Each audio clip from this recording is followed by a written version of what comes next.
नमस्कार, मैं हूं अशोक वर्मा। आप देख रहे हैं टीवी 20 न्यूज। अब शुरू करते हैं खबरों का सिलसिला।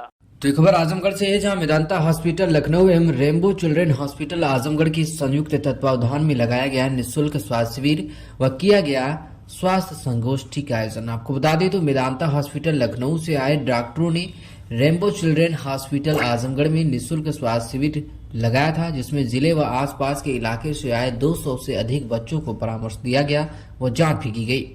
शिविर दोपहर 12 बजे से शाम 5 बजे तक रेम्बो चिल्ड्रेन हॉस्पिटल आजमगढ़ के तत्वावधान में लगाया गया था। स्वास्थ्य शिविर के उपरांत शहर के एक होटल में संगोष्ठी का आयोजन भी किया गया, जिसमें मेदांता से आए वरिष्ठ बाल चिकित्सकों ने बच्चों की बीमारी में आई आधुनिक तकनीक व उपचार के विषय में चर्चा की।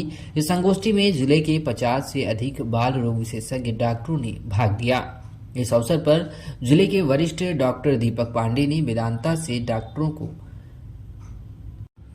से आए डॉक्टरों को धन्यवाद दिया व भविष्य में भी इस प्रकार के निःशुल्क कैंप व संगोष्ठी करने का भी अनुरोध किया। मीडिया से बातचीत करते हुए क्या कुछ कहा है बाल कैंसर एवं रक्त रोग विशेषज्ञ डॉक्टर अंशुल गुप्ता व बाल हृदय रोग विशेषज्ञ डॉक्टर रोली श्रीवास्तव और बाल मस्तिष्क रोग विशेषज्ञ डॉक्टर ऋचा तिवारी ने। आप सुनिए।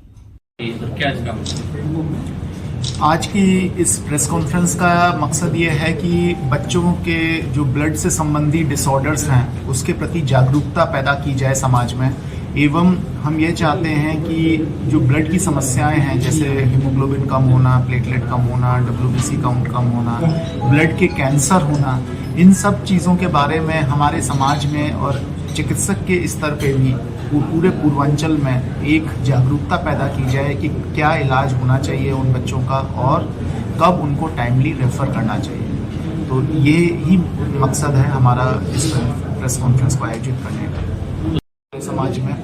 और जो मोस्ट कॉमन सिम्टम होता है बच्चे का चिड़चिड़ापन बढ़ता चला जाना, भूख कम लगना, बच्चा बहुत परेशान करता है खाने पीने में और सफ़ेद पड़ने लगता है। माँ बाप अक्सर ये कहते हैं कि हमारा बच्चा धीरे धीरे करके सफ़ेद या पीला पड़ता जा रहा है। तो सबसे अच्छे जो इम्पोर्टेंट लक्षण होते हैं वो यही होते हैं जिससे हम पकड़ते हैं कि बच्चे को एनीमिया है। सिमिलरली यदि किसी बच्चे की प्लेटलेट कम होती हैं तो कहीं से भी उसके छोटे छोटे लाल चकत्ते पड़ना या कहीं से ब्लीडिंग होना, क्योंकि प्लेटलेट का काम होता है ब्लीडिंग को बॉडी में रोकना। तो नाक के जरिए या लैट्रिन के जरिए कहीं से भी ब्लड आना या उल्टी में ब्लड आना, ये सब दर्शाता है कि उसके ब्लड में प्लेटलेट की बहुत कमी है। अगर WBC काउंट कम होता है तो WBC चूँकि एक इन्फेक्शन फाइटिंग सेल्स होते हैं, तो जब वो उनकी मात्रा कम होती है तो बच्चे को तेज़ बुखार, ठंड लग के तेज़ बुखार आना, बहुत ज़्यादा कमज़ोरी महसूस होना, बच्चा मतलब शिथिल सा हो जाता है। तो इन सिम्टम्स को यदि हम टाइमली पहचानें और उनको ट्रीट करने के लिए किसी निकटतम डॉक्टर से संपर्क करें तो शायद ये बीमारियां जल्दी डायग्नोस हों और जल्दी हम उसका उपचार कर पाएँ।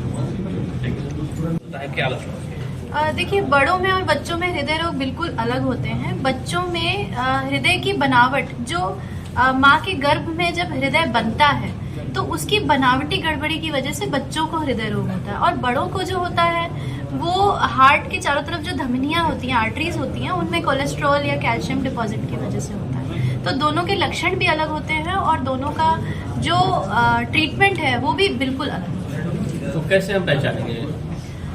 अगर किसी बच्चे को हार्ट की दिक्कत होती है तो दो तरह की संभावनाएं हो सकती हैं। या तो बच्चे को हार्ट फेलियर सिम्टम्स होंगे जिन्हें हम कहते हैं, जिसमें कि बच्चा तेज तेज सांस लेता है, बच्चे का वजन नहीं बढ़ता है, दूध पीते पीते बच्चा थक जाता है और उसके माथे पे पसीने आते हैं। और एक लक्षण ये भी होता है कि बच्चे का वजन बिल्कुल नहीं बढ़ता है, अपनी उम्र के हिसाब से बच्चा बहुत छोटा दिखता है और बार बार उसको निमोनिया होता है जो कि जानलेवा भी हो सकता है।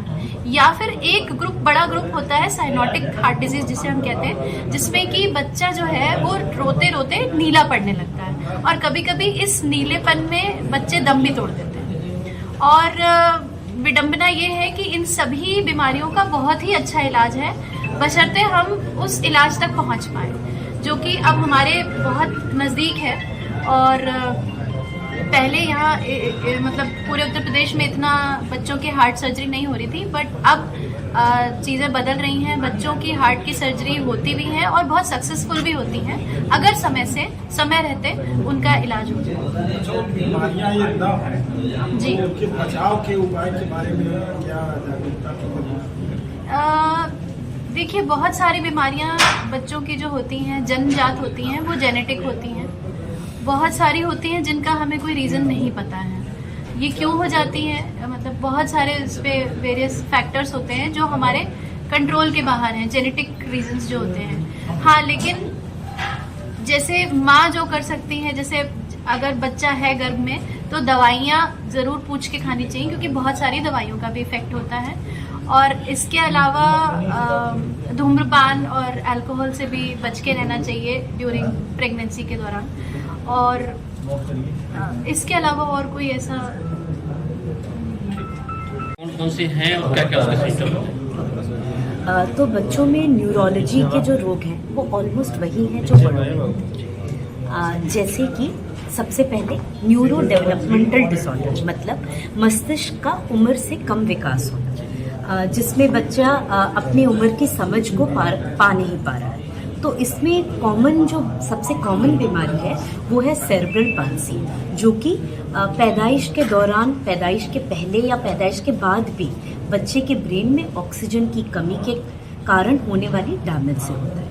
तो पहली हुई सेरेब्रल पाल्सी। दूसरा हो गया अटेंशन डेफिसिट डिसऑर्डर, मतलब कि एक जगह ध्यान ना लगा पाना, अपना मन ना लगा पाना, जिसमें बच्चे बहुत ज़्यादा चंचल होते हैं, शरारती होते हैं। और सब बच्चे शरारती चंचल होते हैं, लेकिन इतनी शरारत या चंचलता होना कि वो अपना नॉर्मल रूटीन का काम ना कर पाए, ये एक इम्पॉर्टेंट लक्षण है जो कि हमें कई बार काफ़ी देर उम्र के बाद पता चलता है। तीसरा है ऑटिज्म स्पेक्ट्रम डिसऑर्डर, जिसमें बच्चों का सोशल व्यवहार, मतलब जो आपसी अपने उम्र के बच्चों से घुल मिल पाना, अच्छे से अपनी बात ना समझा पाना, कम्युनिकेशन की दिक्कतें ये होती हैं। इसके अलावा एक कॉमन बच्चों की न्यूरो की बीमारी मिर्गी, जैसे मैंने आपको बताया, 100 में से 1 से 2 बच्चों को मिर्गी होती है और बच्चों में ये काफ़ी हद तक ट्रीटेबल होती है, काफ़ी हद तक इसका इलाज संभव है। इसके अलावा जो बड़ों में होते हैं जैसे फालिश, वैसे बच्चों में फालिश के कई कारण हैं, मांसपेशियों की कमजोरी के कई कारण हैं, उनके कारण ढूंढ के हम इनके इलाज कर सकते हैं। इन सारी समस्याओं के अलावा और भी, जैसे कि ब्रेन में इन्फेक्शन होना, मेनिंजाइटिस जिसको कहते हैं, ब्रेन की कवरिंग जो मेनिंजाइटिस होती है उसमें इन्फेक्शन होना, ब्रेन के अंदर पस पड़ जाना, ब्रेन के इन्फेक्शन हो जाना, रीढ़ के इन्फेक्शन हो जाना, ये सारी समस्याएं बच्चों के न्यूरोलॉजी की समस्या। Thank you.